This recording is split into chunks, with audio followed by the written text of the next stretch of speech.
Đất nước Việt Nam là một đất nước đa dân tộc. Mỗi dân tộc có một bản sắc riêng, nhất là về trang phục.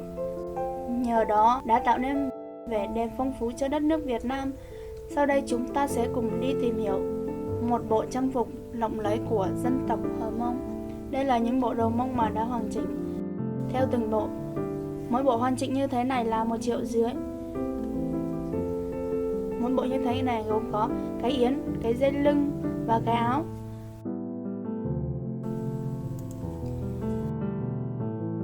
Bây giờ chúng ta sẽ cùng đi tìm hiểu xem nó được sản xuất như thế nào để hoàn chỉnh những bộ trang phục như vậy. Đây là quá trình cắt và may thân áo của một cái áo.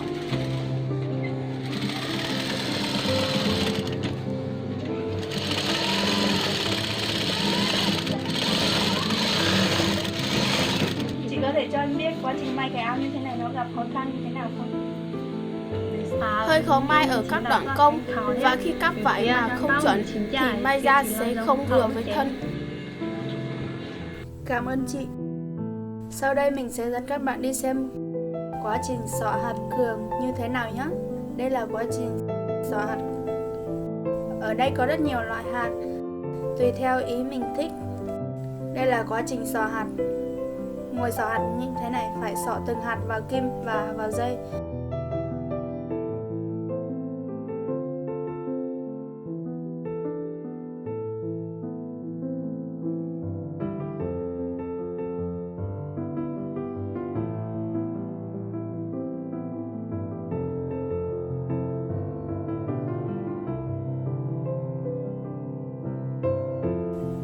Bạn có thể cho biết quá trình xỏ hạt nó gặp khó khăn như thế nào và xỏ khó như thế nào không ạ?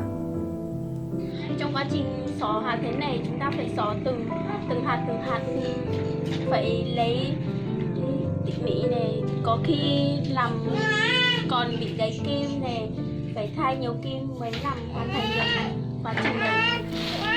Sau đây mình sẽ dẫn các bạn xem cái xà cạp quấn chân của dân tộc Hờ Mông nhé.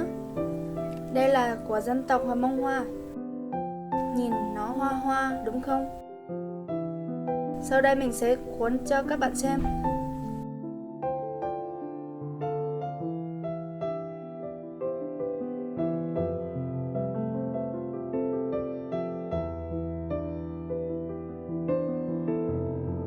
Các bạn thấy cuốn xong vô chân nhìn nó rất là đẹp. Đây là mình thử cho các bạn xem thôi. Giờ chúng ta sẽ đi tìm hiểu cái khác nhé.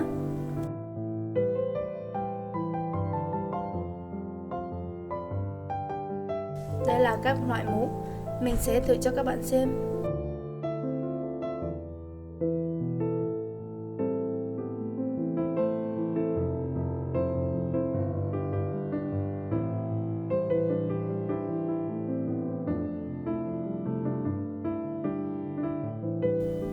Các bạn thấy đẹp không?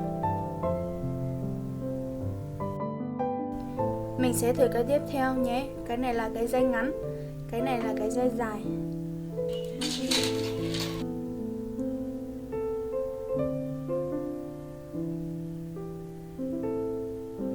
Cái mũ này, cái dây ngắn là cho những người mặc tròn, còn cái dây dài là cho những người mặc dài.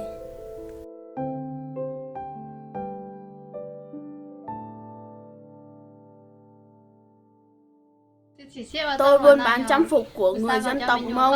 Tôi muốn lưu giữ lại bản sắc cho con cháu mình. Tôi bán đầy đủ các loại trang phục và phụ liệu. Ai có nhu cần có thể đến với chúng tôi. Tổng hợp cả một bộ trang phục đầy đủ gồm áo, váy, mũ, yếm, dây lưng, xà cạp. Một bộ đầy đủ như vậy sẽ có giá từ 3 triệu đến 7 triệu, tùy loại, thậm chí có những bộ gần 10 triệu.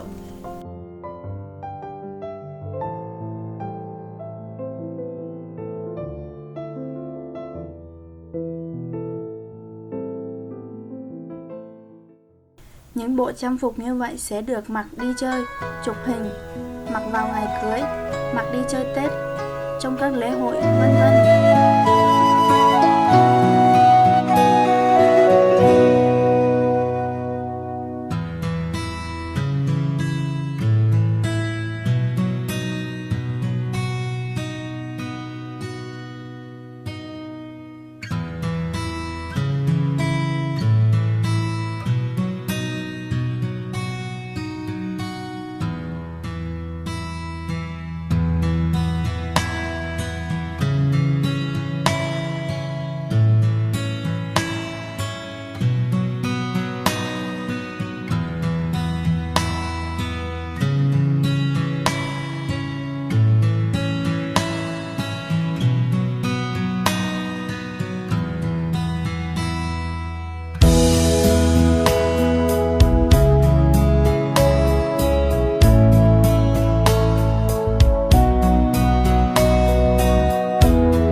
toàn bộ thông tin trang phục của người Hờ Mông.